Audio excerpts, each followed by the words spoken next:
Hello fiber friends, and welcome back to episode 11 of my Learn to Knit series. Today I will be showing you how to wet block your socks. For wet blocking, you will need your newly knit socks, a basin or bowl of some kind to hold water, wool wash, cool clean water, and a towel, the thicker the better. You don't need special sock blockers, but if you have them, then you might as well use them. First, we are going to fill the bowl or basin with cool, clean water and add a bit of wool wash to the water. I like to agitate the water to get the wool wash mixed in. Then we are going to add our socks to be blocked. I have quite a few here and they are all similar in color, so I am not going to worry about putting in a color catcher.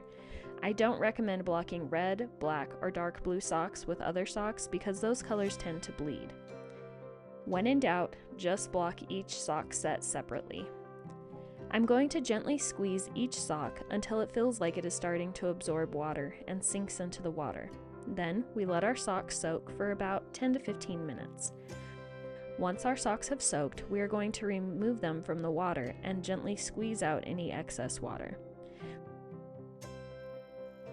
Lay your towel out on a clean surface and place your socks on top of the towel. Then fold the towel over the socks and begin rolling up the towel. Press or step on the towel to remove any excess water, but do not wring the towel. Next, we unroll the towel, and at this point you can leave the socks to dry on the towel in an out-of-the-way place where air can circulate, such as a table or on the floor under a ceiling fan where it won't be stepped on. Or, if you have sock blockers, you can now put your socks on the blockers and hang them up to dry. I hope you enjoyed this tutorial, and make sure that you subscribe to my channel so you don't miss any upcoming tutorials, and we'll see you real soon.